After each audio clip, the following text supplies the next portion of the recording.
Yes, I heard you, but what the heck did you just say? Today on the Blue Collar Proud Show.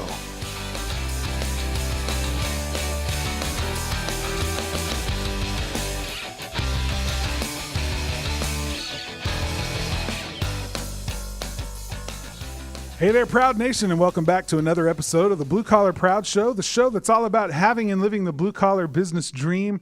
If you can dream it, you can build it, and you can build it even bigger and better than you thought you could. Taylor and I want to be a part of that journey towards your success every single week. Thank you so much for tuning in.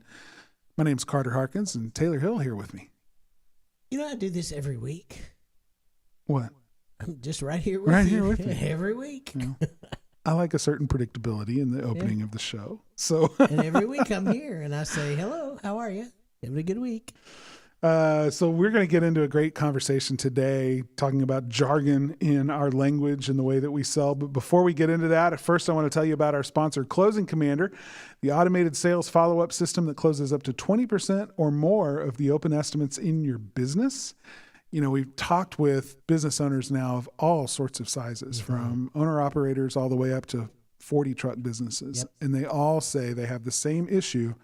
I've got more open estimates than I can follow up on, and my people can't seem to get that part of the sales system locked down. And I understand it. There's a lot of frustration around that.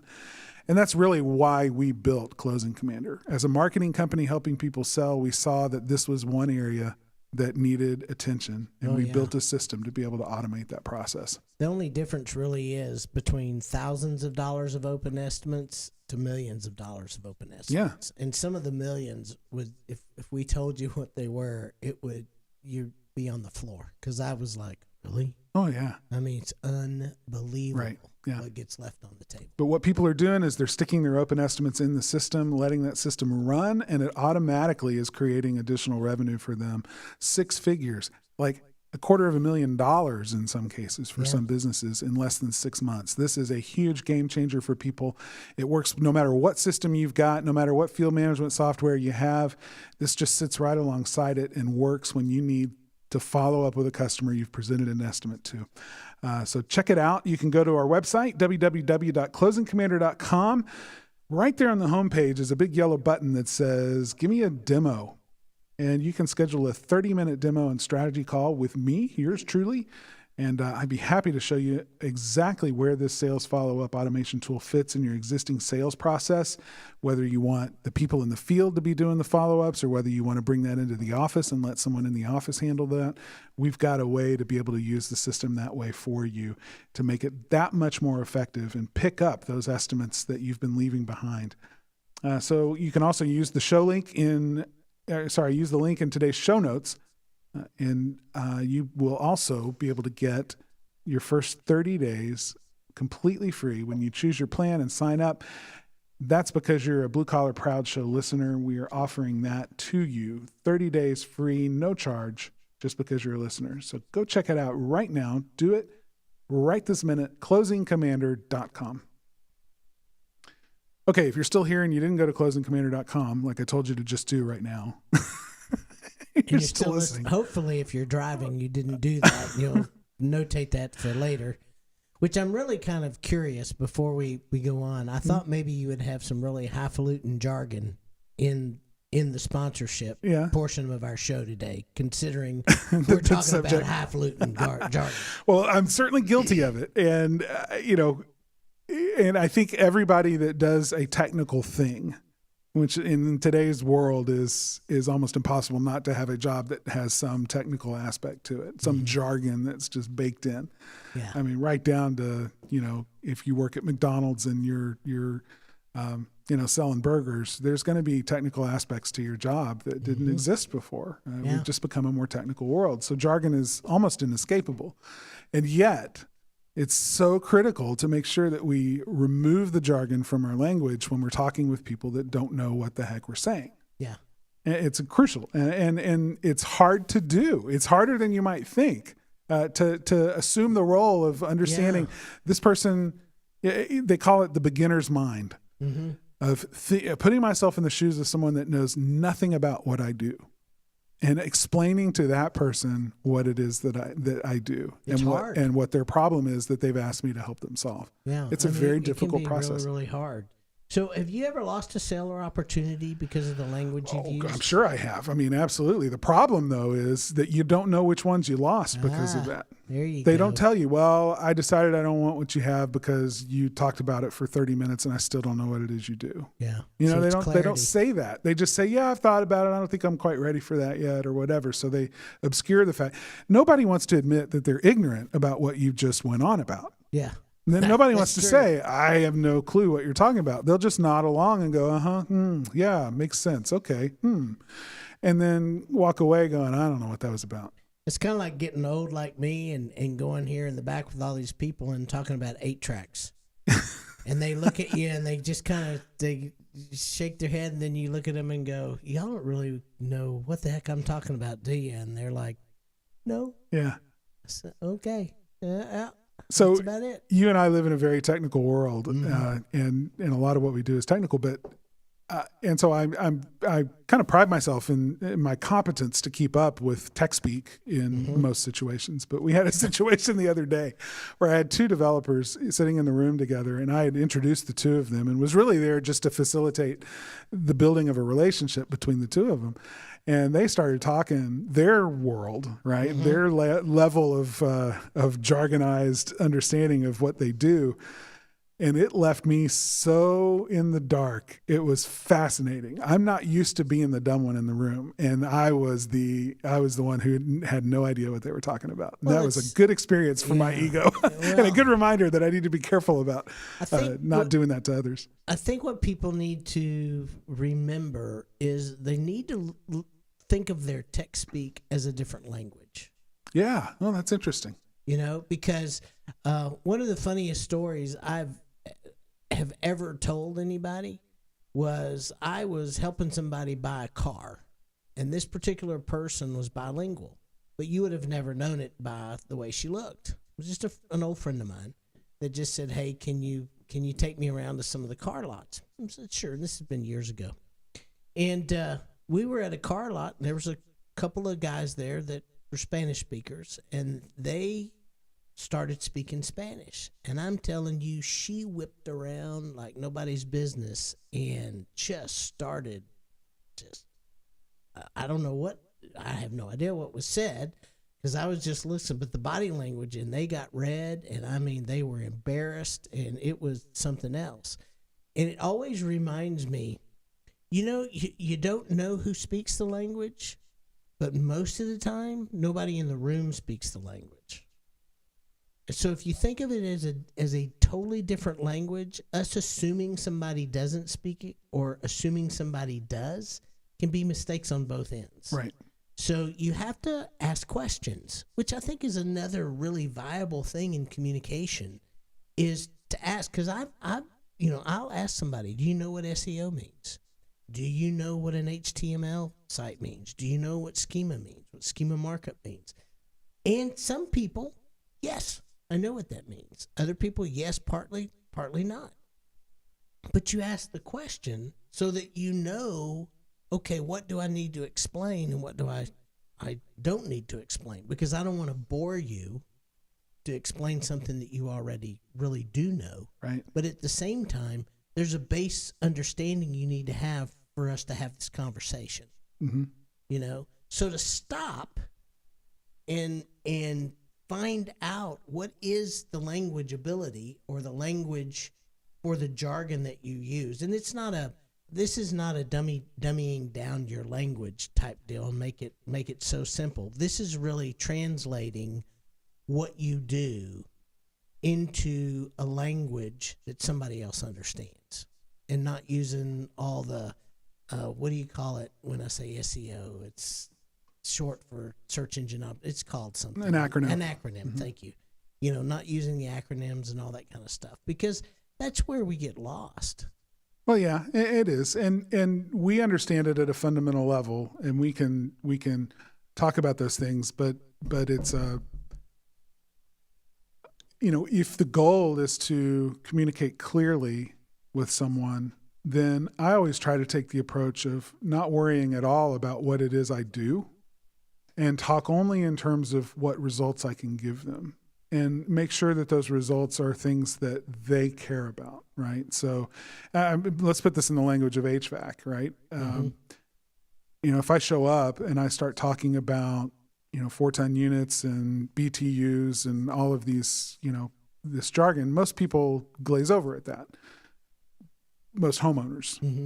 You have a few that understand that or are willing to learn a little bit in order to understand what it is they need and to make sure they're not being oversold or whatever. But for the most part, most people are clueless and don't understand the finer points if you pressed them about what that means, what those factors, those measurements, if you will, those specifications actually give them. What they know they want is a home that's comfortable, right? Right.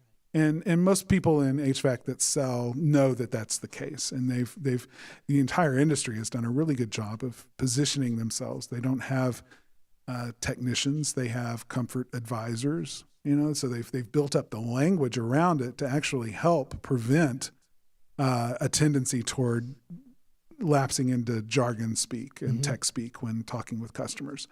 But I like that approach. Now we're talking about the result that they want. And if we have to talk about the problem that's preventing that result, we can do it in a way that is more metaphorical or a little more story-based and less technical-based. And I've learned some things from them that we can apply to our own business. And I'll ask you some questions after we get back from our interview today. Yeah, the only thing that I would say to that is, again, you've got to ask the questions, because if you're dealing with an engineer, they're going to want to know the technical stuff. Sure. So that's what I'm saying, and maybe I got off track there before, but I'm just saying to identify who your audience is, and to what do they know about what product? What's our starting point? Yeah, what's your starting point? What floor of this building are we stepping out on? Because I've been in conversations with people who are highly technical that if I go the story route, they're like, no, I don't care about that. Yeah, sure. So no, you don't have want to waste know anybody's who you're time. talking about. You got it. You got to know who you're talking. Knowing your audience, that's great. So just a few things I pulled from an article before we get to our interview today that I thought was actually really good. This is from a website called crazyegg.com. They're actually a vendor, but they write really good articles. And this particular one said, the title is Stop Jargon from Killing Your Conversions. And they're talking about their website conversions and pages that have all sorts of jargon on it. But it, I think, equally applies to an in-home selling process. But think about your website. Think about the way you sell what you sell. Think about the materials and brochures and collateral that you put in customers' hands. Think about videos that you've created to explain what you do. If jargon is any part of those things, you may be believing one of these myths. Myth number one is that jargon makes my business sound professional. Oh boy, do I fall and prey to this many times. In fact, it's my default position. When somebody pushes hard against me and starts objecting to what I can do for them, I tend to resort to, it's the old line, if I can't convince them with sound arguments, then dazzle them with my BS. Yeah, I was going to say, if you can't convince them with sound argument, just confuse them. Yeah, just pull out the jargon and make it sound more complicated than it needs to be, and then they go, "Oh, well, maybe I need you after all." Right. And I've absolutely bought into that myth before, I confess. Myth number two: my competitors and other companies I aspire to be like, or that I aspire to be like, they all use jargon, so I should be too, right? Myth number three: complex terminology is tied up with what we do. In other words, there's no way. I've actually heard you say this. There's no way to explain to somebody what we do without using some of these terminologies and getting into the technical parts of what we do.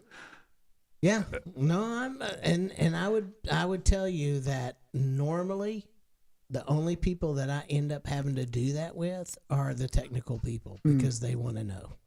So those are three myths. Here's what getting rid of jargon does. Ditching jargon builds trust. And it also goes on to say that jargon doesn't fool people. That's true. When you try to baffle them with all of that, it doesn't fool people. It just helps them understand you don't care about explaining things to help them, meet a need. A good article. I mean, there's some other things here too, and then they get into more technical website kind of stuff. But I thought it was a fascinating look. Those three myths especially were just, it's like, yeah, okay, I've been there. Let's tell you what, Tim Reed's got better things to say than we do on this subject anyway. So let's go to our article. Our interview with Tim, get his take on this, especially in the chimney and hearth industries and the jargon that he hears every single day as a salesperson. So let's talk with him, and then we'll come back afterwards and wrap up. Tim Reed, welcome back to the show. Yeah, thanks for having me, guys. Excited to be here. So we're talking a little bit today about what is probably just one of the most common things. We all have, we're immersed in the experiences that we have as a business owner in the industries that we work in. We know exactly how to speak about the technical issues and challenges, the technologies that we use, the tools that we use, the problems in every, to exquisite detail. And we've developed language or jargon in order to describe that. But our customers, they don't have any idea about that, do they? No, they have no clue. And we have to talk to customers in a simpler way, because when we confuse them, they go somewhere else. Wow, that's so true. So talk about what, you run a sales team, right? And I want to know, how do you work with them to make sure that they understand how they're communicating and where it's missing the mark and how they can get on track? Yeah, so we always think about what Lee Lefevre calls the curse of knowledge. So the idea is that as an expert in your field, you operate at a 9 or a 10 with your expertise, right? Now, when customers come in, they don't have that knowledge base. And so naturally, you'll maybe try to simplify what you say. But the reality is, unless you're really intentional with it, you simplify to about a 6 or a 7, and customers buy at a 1 or a 2. So you need to speak so much simpler than you think. Backing up to the beginning, right? Taking nothing, assuming they have zero knowledge and starting there. Absolutely. Wow. So y'all are going to laugh about this, but I learned this from my mother, who was a teacher for, 30 some odd years. Here's what she says. She said, as a teacher, I have to interpret. I have to interpret what's in a textbook down to the level of the student. And I took that into sales, and it's the same thing. That's the way I look at it. I look at interpreting my knowledge to a level of which the other person understands, and not expecting them to have the ability to get up to my knowledge because they're not an expert in what I do. Yeah. And you have to rethink that, because there's so many people out there that use these high finagled words to try to really embolster their ego make them feel good. and make them feel good because they feel better. And I've yet, never done that. No, Never. I didn't say a word. It was your conscience talking. But it really is extremely important to understand that it's our job to reach down and get on the level of our customer, not the other way around. So I want to know, there's another phrase, and it may have been Lee Lefevre that talked about this as well as the curse of knowledge, is this idea of the beginner's mind. I think one of the most enlightening things you can do is go to your own website for your company and read your homepage, but don't read it as you, the owner, would read it. Read it, go in as though, and take time to prep for this, right? Mm-hmm. Get in the head of a customer who is interested in what you have but knows zero about it. How would they read your homepage? How would they read the next page in about more detail about the subject or the product or the service that they're interested in? Get in their head, take on the beginner's mind, go all the way back to that, and then look at what you've written, look at how your website comes across. Does it create more problems and more roadblocks for that customer to being able to understand what it is you do and how you can help them? Or does it pave the way for that conversation and that introduction? Yeah. The website simplification is like one of the biggest things that companies need. For me in the fireplace industry, it's such a technical industry. And we talk about BTUs, clearances, vent pipe dimensions. Customers don't have a clue what that means. So to go to a web page, it might be technically proficient, but if you went to a coffee shop and showed it to someone and said, what do I do for a living? They may not be able to tell you. Yeah, that is so true. And this is one of my big pet peeves about websites, especially when you are a retail business. Don't look like an e-commerce business when you're doing retail, because the whole idea is to drive people into your store, not to sell from the website. You need to get that customer in front of someone that's a professional salesman that can answer if they need the technical stuff. They can answer that. They can answer anything on their level and really help the customer get exactly what they need. Yeah. You can't do that on a website. Yeah. Not very well. And a website's a first date. right? It's not a marriage. I mean, if you're on a first date, you don't start talking about past relationships, ex-wives, and all your crazy family drama. I mean, you keep it simple. Not if you want a second one. You keep a charming conversation, you show some interest, and you win a second date. And that's what simple language and a clear website does. Yeah, boy. Yeah, it's perfect. That is so true. Good stuff. Are there other things that we do that confuse customers just in the way that we approach the conversations? Well, it seems really intuitive to us, but we actually need to teach customers to do business with us. Customers don't necessarily know what it takes to do business. And so part of your website and your messaging when you're in person is walking people through exactly what you do, how it makes their lives better, and exactly what they need to do to buy from you. Mm-hmm. And it sounds so simple, and we think we do it, but usually we're speaking again at a 6 or a 7, not a 1 or a 2. Yeah. Very That's true. true. Note taken. Very good. Well, this has been a great conversation. I appreciate you being on, giving us a little bit of those tips and a way of thinking about those things. We get in the way of our own success more often than not. Yep. Yeah, good stuff. Tim Reed, thanks for being on. Hey, thank you guys. It's a pleasure. It's good to have Tim back on and get to hear what he has to say. So we've said it before, and we talked a lot about this in the beginning. Our world is just filled with jargon, and it is almost impossible to stay away from using some of that in talking with customers.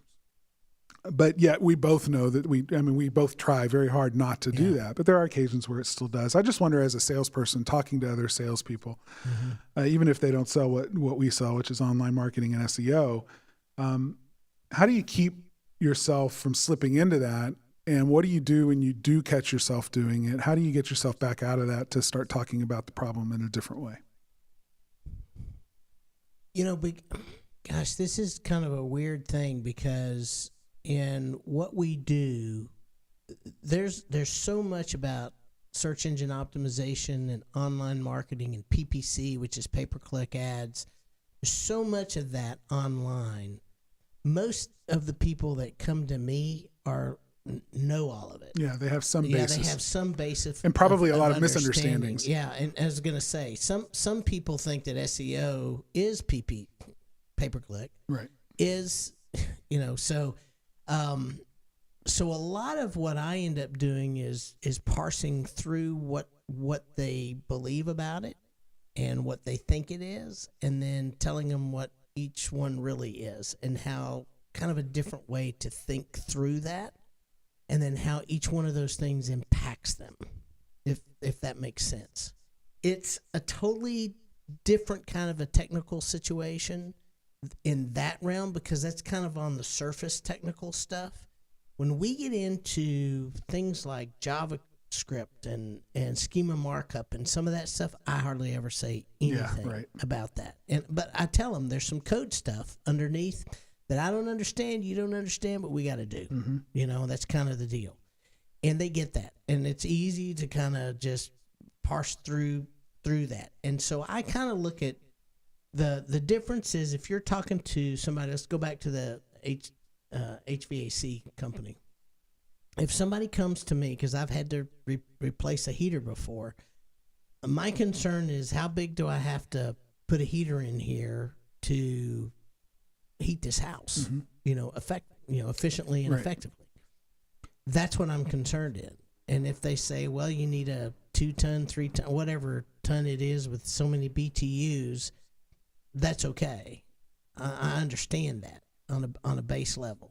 But if they say you need a XYZ Acme, 18,000 ton, compressor with a this and a that, that's a whole different. I don't care. I just want it to be, I want something that's reasonable to heat my house, and how long is it going to last? Yeah. That kind of a thing. But if we start the conversation and you're a consumer and you believe that what you need is a 4-ton, this, that, and the other, and you've got a preconceived notion about what it is you need, I think at some point as a salesperson, you have to have a conversation with your buyer to try to get into correcting some of those misconceptions. But I think if we get into the weeds and start baffling them with BS or using Which is jargon in different, order yeah. to snow them or not snow them like trying to deceive them, but just trying to push back like you don't know what you're talking about and I do. So just trust me that what I'm recommending to you is the right thing. I think we've gotten off track. What I love about the way I've watched you sell is that you look for metaphors and illustrations or stories, like ways of thinking about the problem that are abstracted from the technical speak and put it more in the camp that they do understand. I like just real world scenarios. And I'm sorry, I can't think of a specific one right off the bat. And maybe it's good that I don't have a specific one. Well, I'll give you a specific one because I've used this quite often lately in relation to Closing Commander. Mm-hmm. Because I've had people say, does this really work? And I said, it's a tool. It's like me having a hammer. So I've got this place on my fence for like 2 years. I knew I really needed to fix. And until I went through the fence one day and hooked a shirt that was one of my favorite shirts and tore the heck out of it. And it made me mad enough to go in my shed, get the hammer that's been in my shed for 2 years, and come back out and fix the doggone fence. That's the problem we have. You can have a tool, but if you don't use it, you don't get any benefit If from you it. don't use it, you may say there's a problem and I've got it and here's this tool, but if you don't use it, and that's a choice. You have a choice to use a tool or not that's provided to you. Yeah. So, And that's an illustration I think anybody can understand. Yeah. With no jargon involved, unless you consider the word hammer and nail. And nail and fence. jargon. Of the handyman world or something. So my point with this is, having ways to easily illustrate what you're wanting to illustrate is always handy. But again, I will go back to, there are some things that you can't dummy down, but you have to explain. Mm-hmm. So there are some things that are highly technical that you may not know how to bring down the technical speak, but you can explain how it works and what it does. Yeah. And so I think that's the point that I would make. Visual aids are great. Yeah. Helping them understand how what they think they need is maybe different than what they really want or what they're really trying to do. Asking clarifying questions oftentimes is enough to make someone think, maybe I don't really fully understand my problem yet. You're asking questions that I've never thought about, so maybe I need to be listening to you and thinking about those questions. That can oftentimes be a gentle way of steering the conversation away from somebody's locked in preconceived notion of what they need. And we all need to be aware that there's this thing out in the ether called the internet that is. Wait, how do you spell that? And this company called Google. Uh-huh. Just Google. Now you're getting into jargon. I'm sorry. I'm getting into all that kind of stuff. So if any of our consumers out there, business owners, residential, whatever, whoever you deal with, they can easily get on that thing called Google and look up stuff, and you don't know what they've looked at. Right. So you have no idea when you step into a home, when you step into a business, what their expectations are. Yeah, which is what Tim was saying. Yeah. And so because you don't know what their expectations are, you've got to go through a series of qualifying steps to find out what they expect. They may think this is what I want, where you may want that. I may have wanted the cheapest heater I could get back in the day when I had to replace that heater. It would have been nice, but it wouldn't have heated my home. So if you want to buy a heater at X amount of dollars and then never be warm, you can do that. Mm-hmm. So those are the things that I'm talking about. What we want and what we need are a lot of times two different things. Very much so. So it's finding those things out and then addressing those accordingly. That's good. All right, we're going to wrap up the show right there then. If you'd like to let us know how we're doing, we'd love it if you'd take a minute to leave us a review over in iTunes. If you do that, then you're helping other people know that this is valuable and could be valuable for them. And you're also encouraging Taylor and I in the process. And a thank you goes a long way, doesn't it? Also, don't forget, you download our free show app. It's available in the Apple App Store or from Google Play.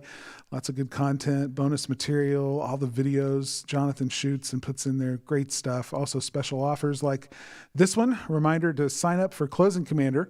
You can sign up for a demo first and learn about how this automated sales follow-up system completes your existing sales process and works right alongside all of the things that you currently use for that.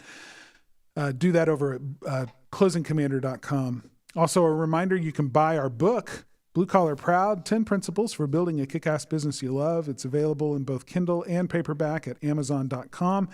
And a reminder that we have a Facebook group, the Blue Collar Proud Nation Facebook group.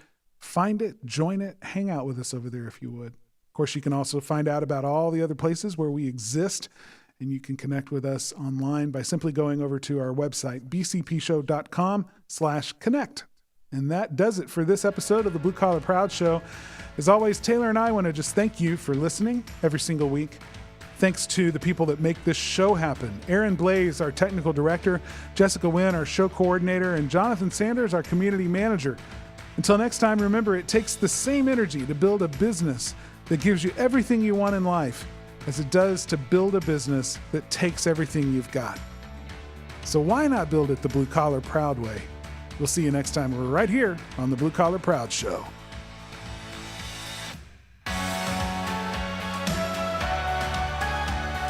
The Blue Collar Proud Show is a production of the Blue Collar Proud Network.